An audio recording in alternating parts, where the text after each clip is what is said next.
going on, everybody? Welcome to another edition of the NBA Slate Starter Podcast. I'm Eric, joined with my buddy Rinpak as we break down the 3-game Tuesday NBA DFS slate. What a wild day today was. A lot of stuff that was going around, a lot of moving parts. If you played Detroit, yay. If you played Ben Simmons, nay. If you played Dwight Howard, no. God, it was awful. Talk to me about your day, Rinpak. Yeah, Dwight Howard summed it up in a nutshell. Kind of sunk a ton of my lineups across all the sites. So it's we need to put today behind us. Hopefully, maybe there's a late night hammer that comes in through for me in the likes of Steph Curry, Andrew Wiggins, Kelly Oubre potentially. But on to Tuesday's 3-game slate we go. I saw Hamidou Diallo had 17. I didn't enjoy seeing that. I know Carmelo's not playing well so far through the first half, so that makes me happier. I'm going to take that as a silver lining. We'll see how it all unfolds as we go. But we're not here to talk about yesterday. We're here to talk about your upcoming slate. So let's take a look at this Tuesday one. As always, we go position by position. Before we get started, if you could, just go to that bottom bar, hit subscribe. We are making a big push for 50K subscribers. If you're catching us for the first time, or maybe you haven't hit the subscribe button yet, because I try to ask, but it's one of those things that might skip my mind here or there. But hit that subscribe button. We are so close to 50,000 subscribers. Hit the like button, hit the notification bell so you know when this and all the other content at Awesemo goes live. Got done with a fun day of shows here, and there's content that's just popping out all the time. So definitely check it out, and that's a thing that you'll definitely want to follow if you enjoy what we do. So going to the top of point guard, sitting on DraftKings, Russell Westbrook sitting at 9,600, came back after a little bit of that hiatus. I mean, everybody on the Wizards came back after that hiatus, but Russell Westbrook had a minutes limit of 25 minutes on him the last time out, so 26.5. Going to be tough to get there. I'm curious. I mean, I can't see him getting extended into the 30s. Not that Westbrook can't get there in 30 minutes, but on this slate, that's still going to be very, very difficult. Donovan Mitchell, 8,400, and then Victor Oladipo at 7,900. The one that really pops out to me, I'm curious what his minutes will be. He only played 21 minutes the other day, too. John Wall has a steep price decline down to 6,900. Talk to me about this top edge of point guard. Yeah, let's I guess start where you left off. John Wall, $7,700 on FanDuel. Yeah, I want to see if there's any news that comes out tomorrow with his minute situation. 21 minutes last time out was pretty disappointing. Hopefully he gets to play 30 minutes against, his former team. So John Wall was obviously one of the all-time great Wizards and all-NBA player when he was there. $7,700. We know what John Wall's upside has been earlier in the season when he was playing high 30 minutes. He put up consistently in the mid-40 fantasy points, sometimes across the 50-point threshold. Other options to consider in the point guard, Westbrook 9,600 seems expensive. Also another minute situation to monitor, see what Scott Brooks has to say.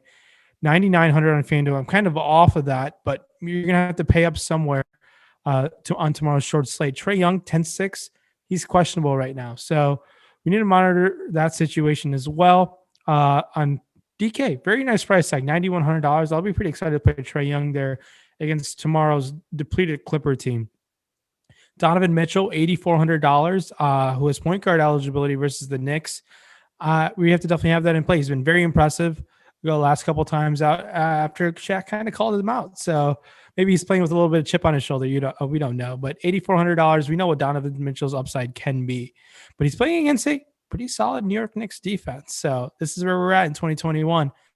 Who stands on the mid-tier? Reggie Jackson starting. How do you feel about Reggie Jackson starting in that Detroit point guard price tag? So I think we buried the lead a little bit. I know we go position by position, but the Clippers pricing is, I would say it's going to be the main talking point of this entire slate. Obviously, we have Kawhi Leonard and Paul George already ruled out going into tomorrow. Add Patrick Beverley to the list, and Reggie Jackson at 6,800.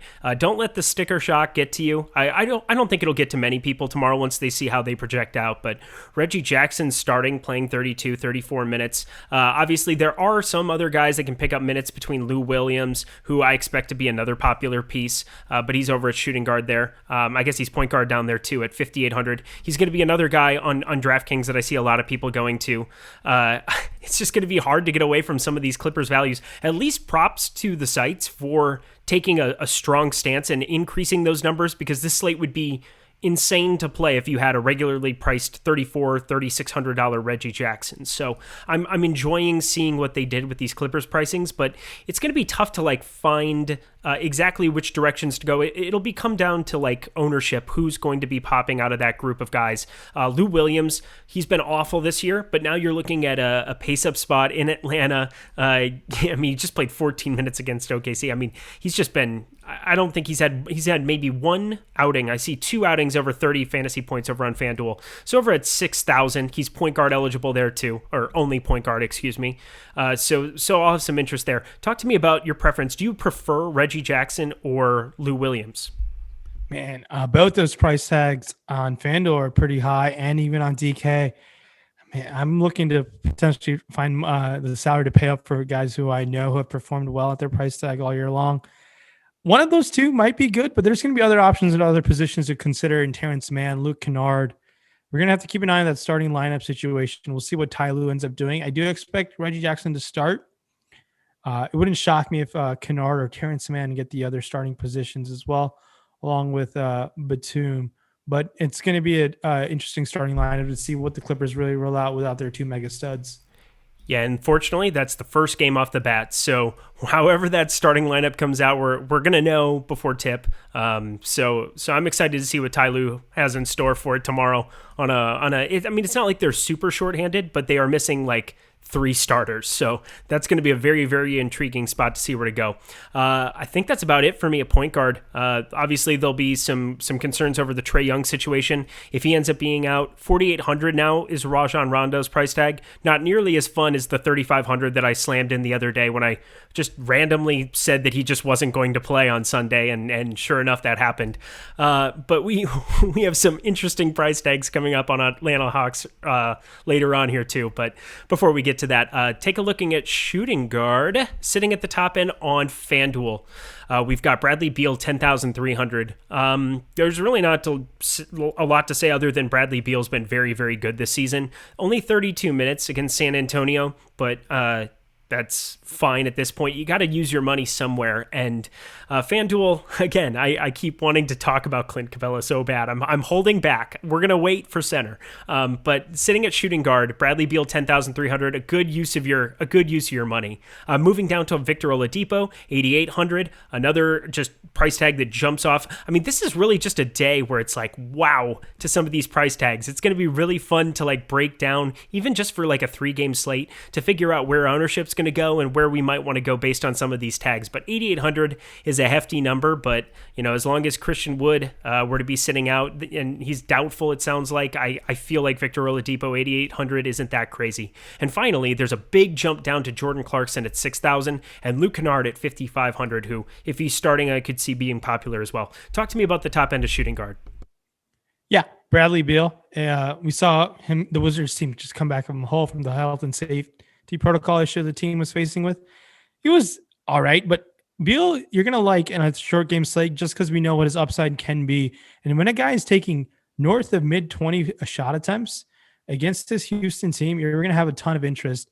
Nothing about the Houston defense really scares me at this point, as they're rolling out a bunch of guys who've either torn their ACL, torn a quad, torn an Achilles, you name it. Pretty much their starting lineup has had some significant lower body injury, it feels like.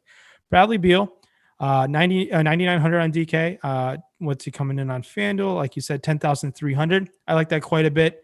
Oladipo seems a little expensive to me at $8,800. I like saving the $300 and going to Donovan Mitchell in terms of, let's see what their ownership comes in at. Oladipo with Wall, with Boogie on the court. We'll see what that usage is going to be spread around. It'll be really interesting as they kind of been mixing and matching who rests and whatnot ever since the Harden trade when Oladipo was a new member of the Rockets. But 7,900 is I like that price tag on DK quite a bit. Other options to consider who have shooting guard eligibility. RJ Barrett does 6,600. With Barrett, you just know what the minutes are, and it's you feel confident when he's getting those minutes. Granted, we saw him only play 23 minutes last time, but I do expect him to get back in the 30s again. So Barrett's someone we can obviously take a chance on. Jordan Clarkson, 6K on FanDuel, someone who's been consistently getting mid to high 20 minutes off the bench and is the leading candidate for sixth man of the year, according to the according to the betting odds. So, which is really impressive for Jordan Clarkson and this Utah team, who has been playing really well collectively as a whole. Other options to consider: Alec Burks, 5,300. I think seeing that he played 27 minutes coming off an injury, like that he only took 9 shot attempts. That's thanks to Emmanuel Quickly's sensational performance against Portland. But Alec Burks, 5,300 on both sites, definitely stands out to me. And other cheap options to consider: there's a shooting guard roulette in terms of maybe if Westbrook is limited, and Jerome Robinson and Garrison Matthews on DK. And I think another cheap shooting guard option to consider is Cam Reddish. But man, when Atlanta's fully loaded and has all hands on deck, they're a tough team to really being able to be confident, being able to predict who's going to really show out for them. But keep in mind with the Reddish situation, if Trae Young were to be out, I think he could have a chance to perform well. It's purely a price tag play. But I also like the Clippers salary saving options and potentially Luke Kennard. And if Terrence Mann were to somehow get a start, I'm going to like him quite a bit. Terrence Mann. Can you talk about Terrence Mann for a second? Just because he's going to be somebody that is going to pop up in a lot of optimizers out of the middle of nowhere. The people might not know who he is. Yeah, I'm not too sure about the 4,400 price tag he's marked at DK. I think that's one way to get a little different on his short slate was going to Terrence Mann. But Terrence Mann is someone who, when given the minutes, has performed well. I believe in the, at the last game of the bubble, I believe he went out and put a monster. He was the winner of the slate that last game of the bubble. That's the main thing that I remember about him. He's the flat min on FanDuel, which is the main reason that I bring that up. 3,500. So FanDuel, the pricing wasn't nearly as aggressive. I mean, it was in some spots for some of these Clippers, but like Luke Kennard, 5,500. You have Serge Ibaka, 5,800. But I mean, that's still pretty doable. It's going to be wild to see kind of how some of these guys end up showing up for FanDuel, because they're just not as aggressively priced as what DraftKings had. But just wanted to touch base on Terrence Mann, because if he's starting, if he randomly shows up in that lineup, I would want all of him at 3,500 on FanDuel. Is that pretty fair? Yeah, and I would have a fair amount of interest on DK as well. Going back to that performance against Oklahoma City on the last game of the regular season, well, the bubble last year, was he put up, I believe, 59 fantasy points. And I don't expect him to do that again, obviously, if he were to start. But you can, I think, project him for at least mid-20 fantasy points. You heard it here first. Renpack said 59 fantasy points. Terrence Mann, if he's starting, done. In blood, right? Is that what it is? Yeah, that's definitely right. Lock button 100%. But if Terrence Mann were to start, you're going to like him quite a bit on both sides. Love it. Guys, I'm going to bring it up one more time. Hit that like button, the subscribe button. Again, we're just kind of making that push for 50K, so if you can do that for us as well. NBA packages also on the website are starting at $4.95 per week. We have a number of different pricing tier options depending on if you're a pro, if you're just somebody who's getting your feet wet in DFS. There's a number of buy-in options to be able to kind of get the tools that you need specifically for your game and what you're looking to do. So take a look at that over at awesemo.com/joinnba and stop guessing, start winning. That's what we do over here at Awesemo. So getting to the top end of small forward. Over on FanDuel, we'll go there again. You've got RJ Barrett at 7,500. So I'm curious what some of these builds are going to look like. I've only tried to hand build a couple. I mean, we're sitting 18, 16 hours away from the start of the slate. So I'm not too concerned right now with the way my builds are looking, but just kind of like a couple of deals. You're punting small forward by default because Kawhi Leonard at 10.8 is off the slate. So 7,500 RJ Barrett is the top end of small forward, going down to Eric Gordon at 6K, who, has performed admirably now that you got James Harden out of town. He was a guy that I was kind of looking to step up a little bit there, and he certainly has. He's been more than adequate. I like the 33-point real life point outing the other day for 37.6. So if you can get some other things going in the other statistical categories, that would be neat, and a great play at 6K against the Wizards. Always a great team to be targeting. And then DeAndre Hunter went completely nuts at 4,500 the other day. I was very high on all the Hawks in the event that Trae Young and Capella were out. We got that news much earlier than I was hoping for. But DeAndre Hunter was really the only guy who got there, sitting at 44.8. For FanDuel points, a great outing in 41 minutes against Milwaukee. He'll have to play big minutes again if Trae Young were to be out. He's able to do some ball handling duties, him and Cam Reddish. So talk to me about small forward. Small forward super, super ugly tomorrow on FanDuel. Why? Oh, I don't want to even roster any, but if we have to roster two, Batum, just lock him. Yeah, Batum's definitely going to stand out tomorrow. I think Batum's obviously leading the way in terms of salary and all things put together. $7,500 RJ Barrett. Man, when raw points are in play, you're going to have to consider him, especially on FanDuel. That's a steep price tag for RJ. Batum, 5,500, I think is a nice option. I think you're going to expect him to shot volume to definitely go up. Maybe he's going to be asked to facilitate a little more without no PG, without no Pat Bev, without no Kawhi. We have to consider Nicholas Batum. Bogdanovic has been coming back to life. I've been really like what I've been seeing, taking double-digit shot attempts consistently. I expect the efficiency to go up. So Bogdanovic is definitely standing out to me, $5,300. I prefer him to DeAndre Hunter. He might be right now. I like that price tag quite a bit. He's going to be decently owned for sure. Looking to some spending down options. I expect Daniel House to play tomorrow. He went through practice Monday, 4K. I know we need to be able to save money somewhere to get a lineup out there, and maybe you go punt potentially with Jayshawn Tate and someone else. Man, it is an ugly situation. It's so bad. It is horrendous. This might be the single worst position. And seeing what FanDuel's done too, like switching over some of these guys, Batum was power forward. They graciously have moved a lot of those guys. Bogdanovic, Bojan Bogdanovic has gone from power forward over to 5,300 small forward. So at least there's that. Garrison Matthews got moved over to small forward at 4,300. So he'd be popular if Westbrook were to be out.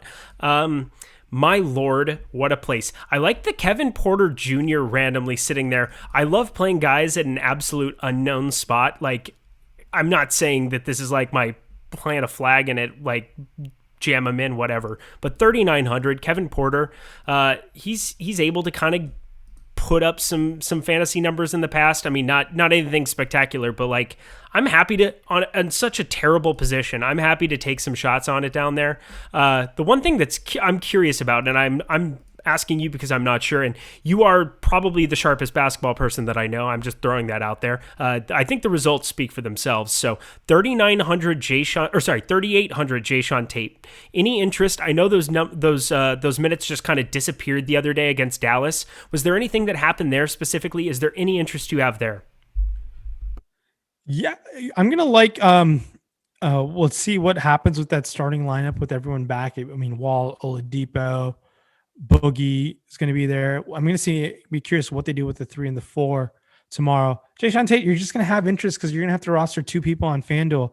And going back to your Kevin Porter Jr. Take, I do expect him to play for the Rockets at some point. I don't think it will be tomorrow, though. I think it's going to be some time, according to Steven Silas. Okay. He said it takes some time. I want him to be feeling comfortable, get everything what's going on with him situated, and get some foundation going for him to lead a new career with the Rockets. So hopefully he gets everything situated and get going over there. But since you have to roster 2, you have to consider Jayshawn Tate because of the game over there on FanDuel. It's a different puzzle compared to DK, where you don't have to roster 2 small forwards, where you can consider taking Batum and that be it. And we need to talk about some pricing over there. But Bogdanovic, 5,900 on DK, definitely stands out to me. I think we can definitely consider $4,700 Marcus Morris, small forward, power forward eligible. That's a pretty solid price tag. He's going to be willing to take his shots that he wants to take. Maybe we see some flashes of some New York Knicks Marcus Morris, where he's priced in the mid-6s at times. But that's the small forward situation we're dealt with overall. It's a sad situation tomorrow. It's going to be tough. Yeah, DK as well. David Nwaba isn't the last guy, and he was shooting guards 5,700, so I didn't even bring him up about FanDuel. But on DraftKings, he's definitely in play at 4,400. I kind of expect him to be pretty popular over on DraftKings, so I want to make sure that I give him a shout because I expect him to be pretty darn owned over there, just because that gives you some of the savings at the position. Played 27 minutes last time out, and 35 box score watchers, 35.75 and 28 fantasy points his last 2. So thought I'd round out the position with David Nwaba. That should just tell you how small forward is tomorrow. Enjoy picking those guys. Sitting at the top end of power forward on DraftKings. So a little bit better position, not by a ton, but at least there's somebody to spend up for in Julius Randle, who's been every bit fantastic this season, even in like limited minutes now, 36, 33 the last two, still putting up 51, 43.25. Somebody that has an upside there. He's got a secure role for those 35, 36 minutes. So somebody that I'm happy to spend up on this option, because again, you got to spend your money somewhere. So if you're not going to be spending it, if like we don't have, like I'm assuming Westbrook's fine, but if you don't have Trae Young on this slate, if you don't have Paul George and Kawhi, which we don't, there's got to be somewhere that we go. So Julius Randle at 9,700 is fine. John Collins, if Clint Capella's out again, 45.75, that would be a great spot to go with your money. I know Clint Capella's listed as questionable, but 7,600 just saw a big outing by 2021 standards for John Collins box scores, 45.75 fantasy points against Milwaukee in a tougher matchup. Now he's going up against Utah and going up against the Clippers and their depleted unit. So I have more than enough interest in 7,600 John Collins. And last, Nicholas Batum over on DraftKings, sitting there at 6,300 with DeAndre Hunter at 6,200, where they both have small forward and power forward eligibility. Talk to me about power forward a little bit. Yeah. Julius Randle, John Collins leading the way in FanDuel, $9,700, $7,600. You're going to have to like Randle because he is the highlight stud of the day. How weird does that sound on the power forward situation? So, yay. He's been really good all year, been very, very solid. And you'll take 40 fantasy points tomorrow from power forward just because of how devastating this slate is going to be. But I'm excited for it when you put it that way, though. Like, it is so, and as we've been progressing on, it's gotten uglier, and center could just be a 2-horse position in a lot of ways. But continue on. Yeah, I think we got to have interest in Randall. Collins, we'll see what the ownership comes in at, and definitely check out the ownership projections throughout the day because it really, really help on these when these slates get smaller and smaller. It really help you navigate through them and pinpoint different things that can happen. Serge Ibaka is $5,800. We're going to have to like him. I think he's going to take on a bigger role tomorrow with this without PG and Kawhi. I think we need to consider him. But Marcus Morris at that price, I think we're going to have to consider him one of the better power forward options on the day. No one else has really standing out to pay down for outside of Morris. On DK, I'm currently not interested in going down past Morris. I think you can take chances with O'Neal. Gallinari's, I feel like, will continue to be on a minutes restriction. But no one else really I'm that interested in. No chance on PJ Tucker right now or Daniel House over there. I have a gross one. You ready for a gross one? He's power forward eligible only on DraftKings, only power forward. Solomon Hill is 3,100. If Clint Capella's out, Solomon Hill will be the unknown, unplayed out of the grouping of guys. Again, it's a 3-game slate, so I bet he still gets some ownership. Don't laugh. I saw that. 3,100 Solomon Hill can spike a random upside out of the middle of nowhere. A decent enough 3-point shooter, but he's had a couple games earlier in the year where he shot like 5 or 7 threes, made 3 in a couple of those. So somebody who can, on DraftKings where you get the 3-point bonus, he just basically sits around the edge and chucks a couple threes here and there, could get you a couple of assists just by pure default. So 3,100, if Capella's out, I'll have some interest there. What a way to finish out power forward on my end. Anything else for you? How do you feel about Solomon Hill tomorrow? I wasn't laughing at your Solomon Hill considerations. Good. I was laughing at that Isaac Bonga has cracked the 4K salary threshold on both sites. With that, let's go to center position. My dear, sweet, sweet Lord. All right. Sitting at the top end of FanDuel. So this is fun. I just making sure if you're looking at this for the first time, like really look at this. Clint Capella is 10,500. Okay, cool. He's getting triple doubles with blocks now. He does crazy things we've seen his last 4 games. I'm just laughing. Sorry. 56, 55, 79.2, and 68.8. I mean, those are Nikola Jokic-like numbers. Those are just things that I didn't expect out of Clint Capella. I knew he would have a lot of opportunity once he got healthy here in Atlanta. I didn't expect this. So that's a thing. So 10,500, enjoy. Sitting at 8,300, you've got Rudy Gobert against the Knicks, Mitchell Robinson. They play slow, but it doesn't really impact Gobert's game in a lot of ways. I still feel pretty darn good about him up against Mitchell Robinson. He's fine, but the real guy that you're looking at down here is 7,200, Boogie Cousins. we have an inflated price tag on him there, 7,200, but coming off of a game where we saw him last two games, 32 and 29 minutes, which are beautiful things and really the only things that matter considering Boogie's one of the highest fantasy point per minute guys in the NBA period. So talk to me about DeMarcus Cousins and then Clint Capella 10-5. Any interest if he goes? God. Clint Capella 10,500 on a 3-game slate he has to be in consideration because oh my god, FanDuel, I know, only roster one, but with Boogie Cousins, especially on FanDuel center position, it's so important to be able to get the highest scoring center on a short slate.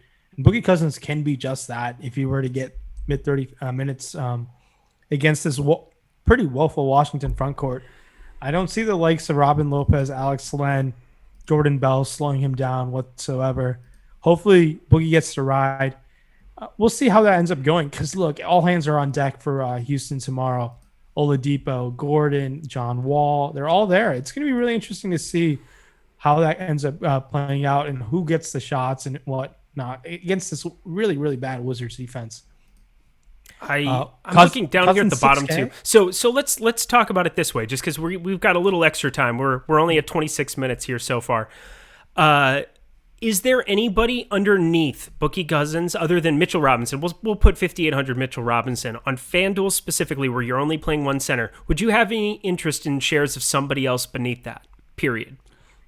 Below Boogie Cousins? I think in terms of a roster constriction build, I'll have to consider what else can happen if I were to play someone cheaper than him. It will give you a unique build, which is important on a 3-game slate to consider. Mm-hmm. So that's why I would only consider that situation. So with the depleted Clippers team, I doubt we see any Ibaka Zubac front court. Maybe Zubac gets an extra few minutes because of it. I'm not too sure what's going to end up happening with Ty Lue over there and what he's going to do with that front court rotation and the rotation in general. That is like figuring out that rotation will be a huge, huge key to the slate.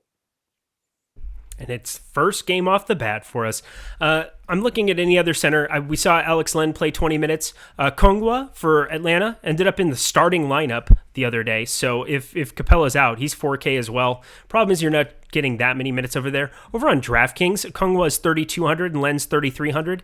They might provide pivots to be able to have some kind of an upside at other positions possibly. So those are two guys that I'm just kind of like targeting. And if you're looking, where you can play two centers over on DraftKings, being able to mix them in. But you've got such advantageous pricing on Boogie Cousins at 6K, Serge Ibaka 6,600. You can play Capella 9,400, much more realistic and like a real price tag that makes sense to me over on DraftKings. So might have a little bit more interest. What do you think about two centers over on DraftKings tomorrow? Yeah, I really like the Gobert price tag, $7,200. I don't even mind the $8,300 price tag on FanDuel. I think finding a way to get to Gobert might be unique. And way it sounds, I definitely like saving $2,200 tomorrow and finding a way to jam in a few extra studs on other positions on FanDuel.